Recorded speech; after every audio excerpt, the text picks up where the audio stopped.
We have an unexpected Fox News alert for you, something that has just happened in Iraq. The situation there heating up very quickly without any debate here in Washington. Iraqi television has just confirmed that Qasem Soleimani, a former general in Iran's Revolutionary Guard and a commander of the Quds Force, has been killed in a rocket attack, apparently initiated by the United States, near the Baghdad airport, along with a top official in the Iraqi Shiite militia. Now, what were they doing in Iraq? Unclear.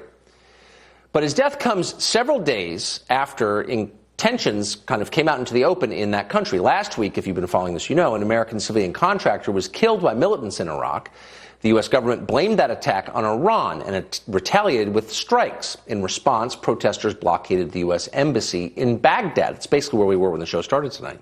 Curt Mills is a senior writer at the American Conservative. He joins us now. So, Curt, this is unfolding even as we speak. Where could it go from here? Well, like you said, if you liked the Iraq War, Tucker, we're back with the sequel, the Iran War. I would say the deep concern is, look, a general in the Iranian forces being assassinated is not necessarily something to mourn or begrudge the U.S. getting involved in. That's but right. I agree. The question is, though, is this a Franz Ferdinand moment? Is this a situation where a great power gets involved with a middle-tier power and gets the world into a world war? Iran, I think, is a problem for the U.S. and its allies in the region, but it is not an existential threat like China or Russia. China or Russia, particularly China, would love to see another decade or two of Americans my age dying in the sand for no particular purpose. Well, that's exactly it. It's not that anyone, I think, in the United States has particular affection for Iran or trusts its government, much less it's the Revolutionary Guard or the Quds Forces. Of course not. But it's the intemperance with which the foreign policy establishment in Washington describes the threat that I think makes sensible people nervous, that Iran is the greatest threat we face. I mean, it's so prima facie absurd that it makes you wonder what their actual agenda is. It's a joke. It's a joke. I mean, I think the real question is, why do we still have troops there? So you see the Baghdad embassy protests. And to be clear, this is not just an embassy. This is a fortress. It's been a fortress since we took out Saddam in 2003. And American troops there, if we're not going to re-annex the country, are effectively hostages.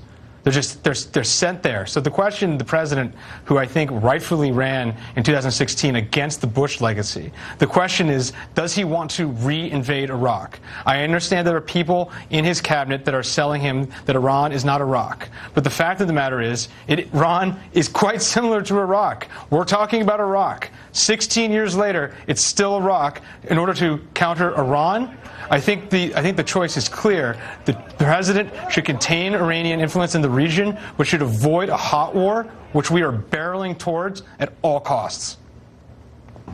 So my sense of it is that the president doesn't seek war, and he's wary of it, particularly in an election year. But I think he was elected on the promise that he would avoid wars except when absolutely necessary. But there are a lot of people around him, and certainly in the city of Washington, who've been preparing for this, agitating for it. Bolton's one of many, for an awfully long time. And you wonder if it's possible that he might be outmaneuvered by them, and that we might find ourselves moving toward war despite what the president wants. Right. So I think the President of the United States' convictions on this matter are sincere, but I think it's relevant, particularly extremely relevant in matters of war and peace and life and death, who he staffed his administration with. I know Bolton is a bugbear for you, but in some ways Bolton, because he's so flamboyant and so infamous and notorious, he actually was a bit of a problem for the Iran Hawk crusade.